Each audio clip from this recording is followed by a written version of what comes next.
Hey, friends. Today I'm going to be talking about a bunch of sports cards that I'm planning to hold long term. Let's dig into it.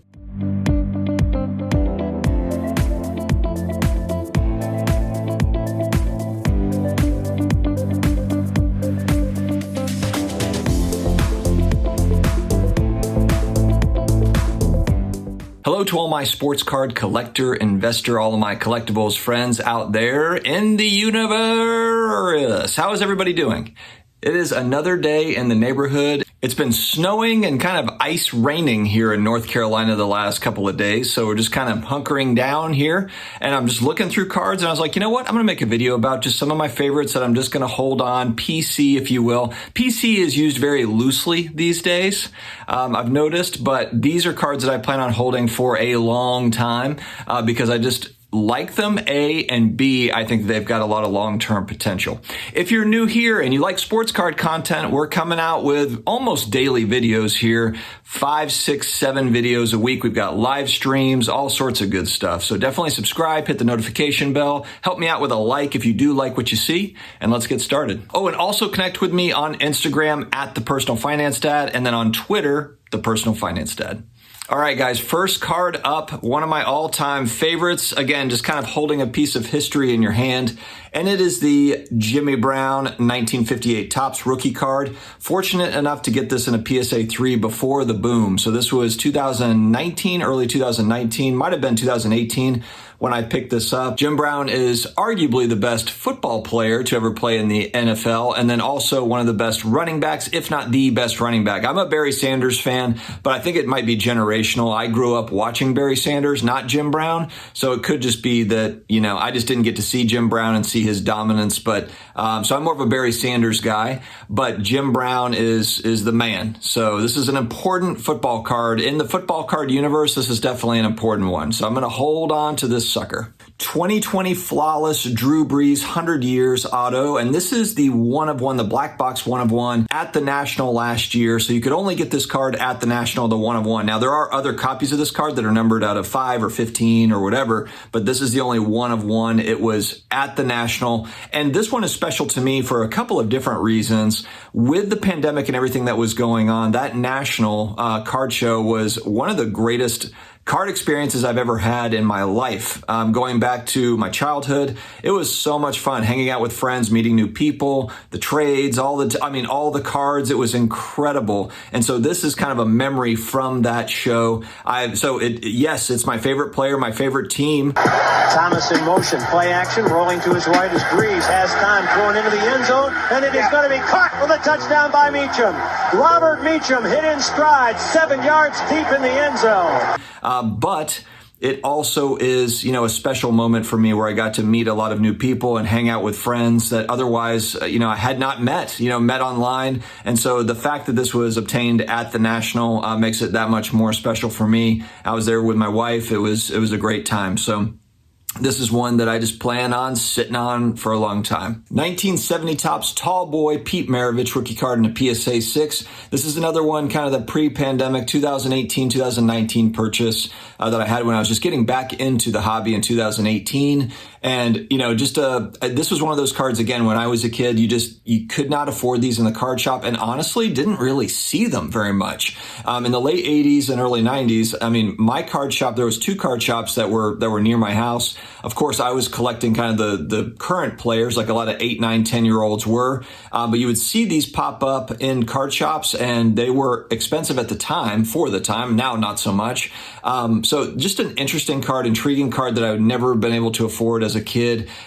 Pistol Pete Maravich, one of those all-time great players. He was kind of awkward off the court, misunderstood. And I like that. I feel like I can kind of relate to that a little bit. So just a really cool card that I don't plan on moving. Now, with some of these vintage cards, I suppose the caveat to this would be if I could get this in a higher grade. So if there was a way that I could get maybe a 7 or get an 8 of this card, and the same with that Jim Brown, if there's a way to trade the 3 to get up into a higher grade of the same card, I might consider that. Having a copy of the card is what I mean by I want to have one long term, if not a couple. It's a Game Gear auto, early upper deck auto rookie card for Drew Brees. Again, it's my PC guy. I'm a huge Saints Saints fan. I got this from a YouTuber, Flipping Steve. Steve actually made a pretty good deal for me. He got a good deal on it, I think at a yard sale or something. He got some sort of a deal on this, and then he cut me a deal. There wasn't really much as far as comps go, and there just aren't really. You don't see these out in the wild that much. Is this one numbered? I believe it is. No, actually, this one's not numbered, but still, you don't really see a lot of this stuff. And so, especially kind of graded, has a decent grade, has a 10 auto grade. I don't have a lot of high-end Brees cards, but this would be one that I want to, for me, this would be kind of a high-end Brees rookie card. The 81 Topps Montana rookie card in a PSA 8. Again, it's going back to, getting this early on when I got back into the hobby. And this is one, again, I would love to have this in a 9. Obviously, the price point goes quite a bit higher from 8 to 9. So maybe would use this to move up, maybe this plus cash or a card or something to get up into a Montana 9, but definitely want to always have a Montana rookie card in my collection for sure. Bo knows. And I don't know if I saw that right, Bo Jackson was the first superhero of my generation. There's something mythical about everything that he did. There goes Bo, and nobody catches Bo. He may not stop that Tacoma. He was like a rocket ship that was fired out of a cannon. He was excitement incarnate. He was untouchable. Bo was just better than everybody else. All we saw was a man doing things that we had no idea were humanly possible. Bo knows. Exquisite Bo Jackson. This was a target card for me in 2022. Actually ended up picking one of these up at the end of 2021. Just kind of worked out. And it's a great on-card auto. I like the photo in it. It's tricky because there's so many cool Bo Jackson rookie autos.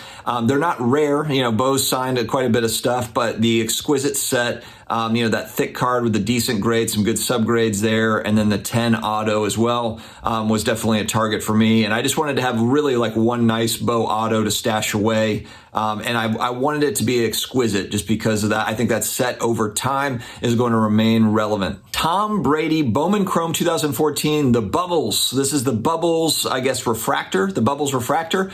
Picked this one up earlier in 2021 after Brady had won his 7th Super Bowl and kind of solidified himself as the all-time football GOAT, in my opinion, although Autogram does have the same amount of championships, just saying. And that was another card that I forgot to grab. I have an Autogram rookie card that I meant to kind of put in this video that, darn it, I did not grab. But that would be another long-term hold for me.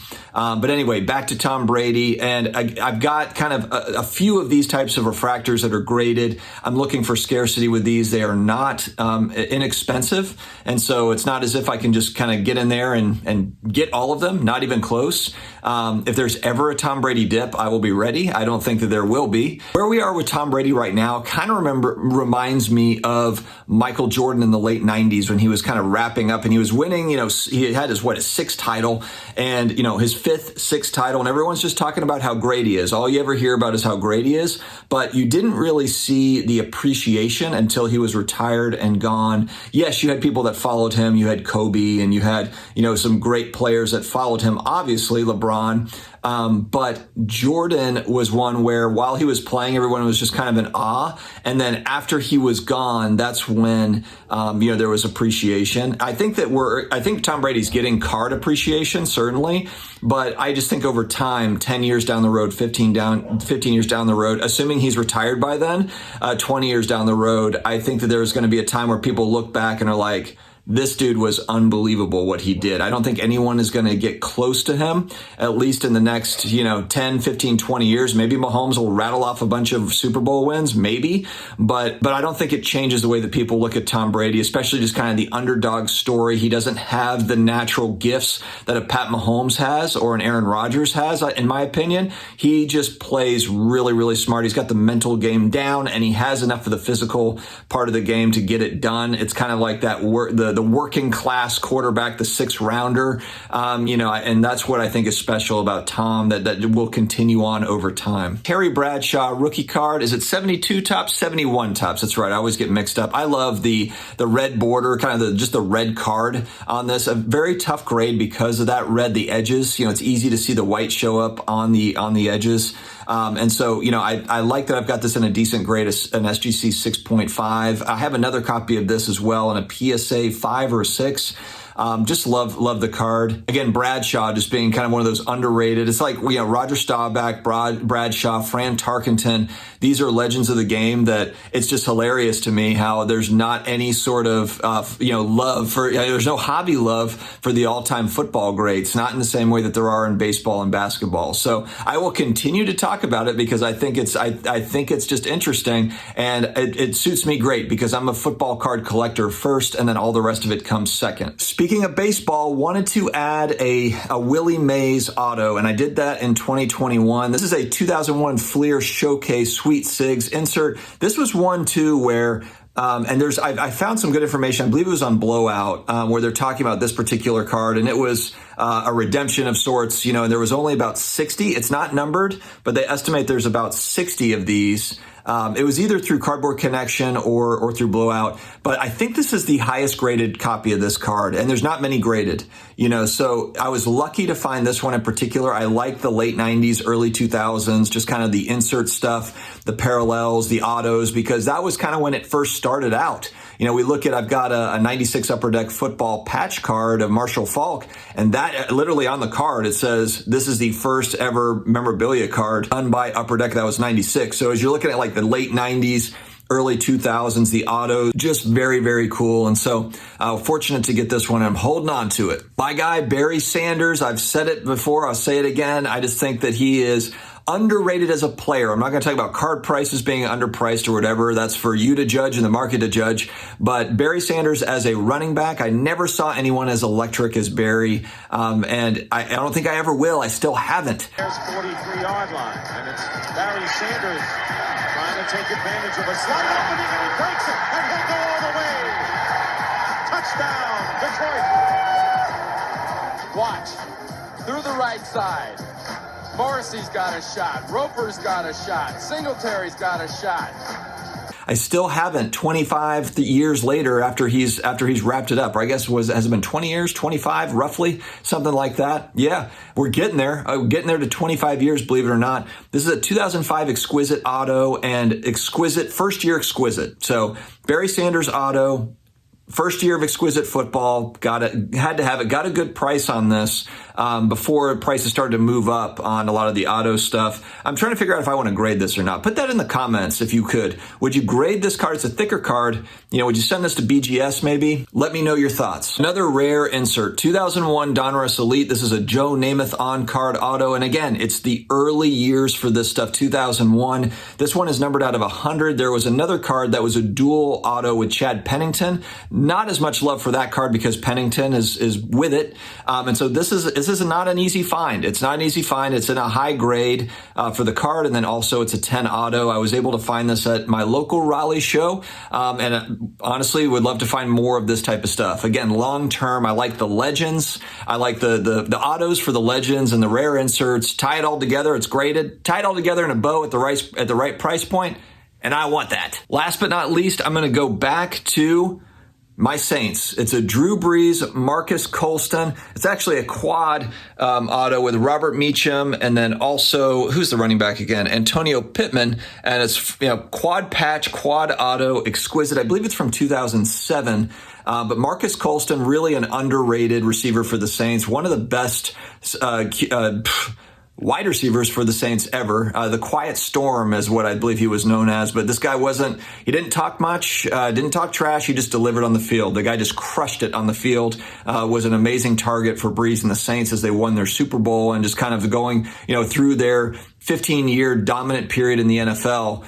Marcus Colston was a big part of that, so I was happy to pick this one up. Friends, thank you very much for joining me on my journey, sharing some of my long-term holds. I know there's a lot of talk about flipping cards in the hobby. There's a lot of people that are, long-term holders. There's a lot of people that are just flipping short-term, and there's a lot of talk going back and forth about which is best and which is worse and blah, blah, blah, and whatever. I think it's a nice blend to have some of the things where, you got some skin in the game on you're hoping for a great upcoming season to be able to move a card, at a high higher price than you bought it for. I think that's kind of fun to have some of that. I also think it's cool to get a grail for you, or kind of those long-term PC cards. I think that that's also good for the hobby if we have a mix of that stuff. If you're just in the flip game with no sort of PC, then I feel like you're not really attached. The hooks haven't been sunk in. And so if you're watching, think about that. If you're more of a short-term flipper, there's some great long-term options in my opinion. I think that there's a lot of really, really cool stuff out there. It's just a matter of what you're into. What sport are you into? What kind of cards you're into? There's about a zillion different options. So have fun with it, guys. Thank you again for joining me here. Have an amazing rest of your day. Stay healthy, stay awesome, and I will talk to you again later.